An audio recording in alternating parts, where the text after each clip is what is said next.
And I thought the story I would tell would be the story of my own education. Now, the reason why I'm doing this is because if there's a trend in our education system towards including the out group, whether that's African Americans or non-Christians or non-English speakers or the disabled, women. All those groups have been made more part of our education system throughout the years. It is that growing inclusiveness that made my education possible, at least the way it turned out possible. So here's my story. First grade, went to a school and public school system in Macon, and they gave us a standardized test to get up to the next level, and apparently I scribbled all over the test, and being born in December with a late birthday decided to hold me back.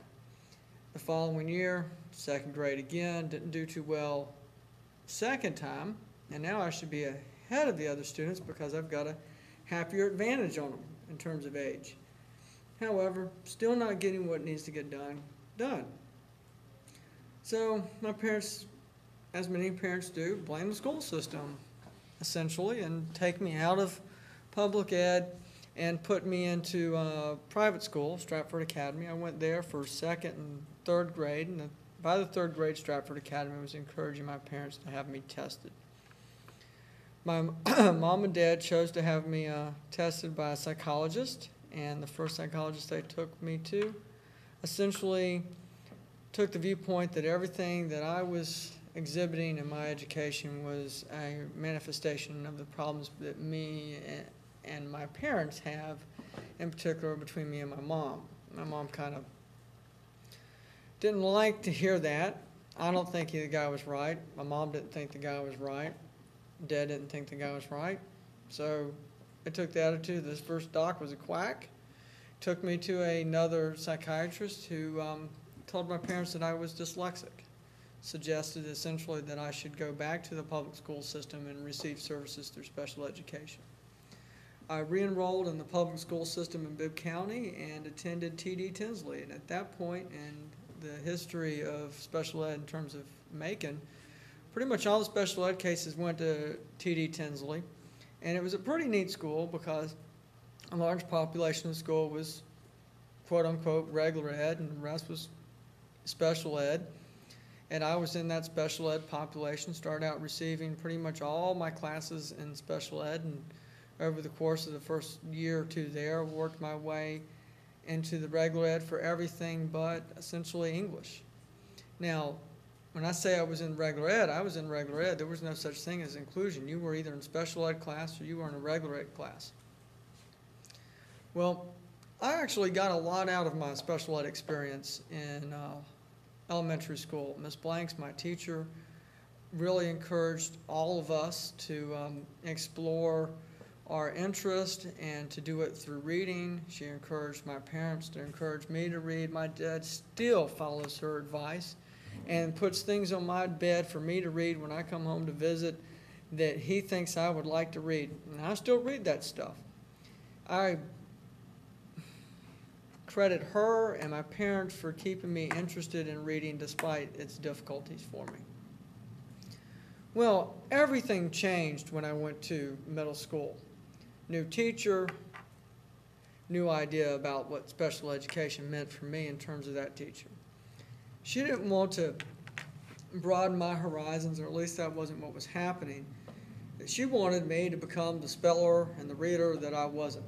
And the thing is, to me, by definition, if I have a learning disability, there are certain things I'm just never going to get how to do. And that includes learning how to spell certain words and being able to read as fast as certain people would like me to read. I came home crying every day because of the immense pressure that was being put on me to do the stuff that I was finding nearly impossible. But that was aggravated by the fact that I really enjoy reading. And the focus that she was placing on the mechanics of reading and the mechanics of spelling were not getting me the ability to read the things that my peers were reading. And the desire for me to read the books that my peers were reading were the driving force behind me leaving the special ed system within the public school setting. We were told that the only way I could be in a regular ed English class and read the regular ed material was to remove myself completely from the special ed system and receive no support. And so that's what we did. After the 7th grade year, we re-enrolled in the private school system at FPD, First Presbyterian Day School in Macon, Georgia.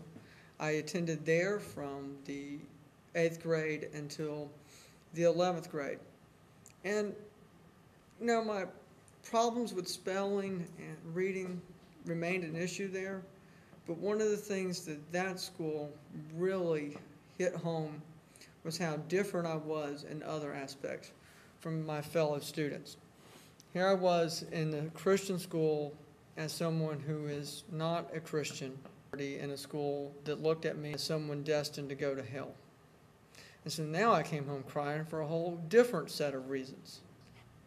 So once again, my parents moved me to a different school setting, and I attended Stratford Academy the second time around for my last year of high school.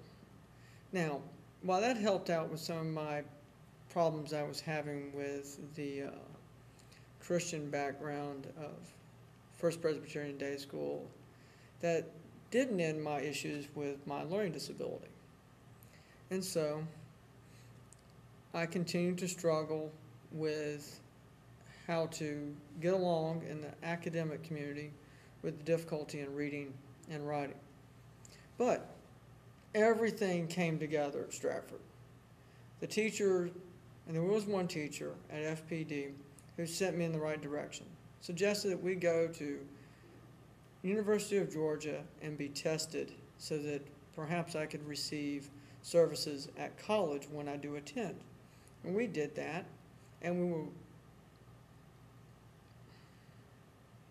waiting for the results from that testing when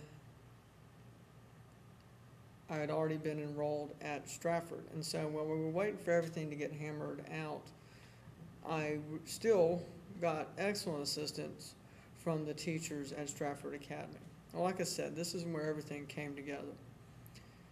Well, as that year concluded, we were cleared for getting assistance on the SAT. This wasn't the first time I attempted to take the SAT. This is the first time I attempted to take the SAT the way I should be taking the SAT. I took the SAT in a room with no one else in it, removing all the stress of taking a test that had previously been placed on me. And while I didn't do perfect, my score went up 260 points.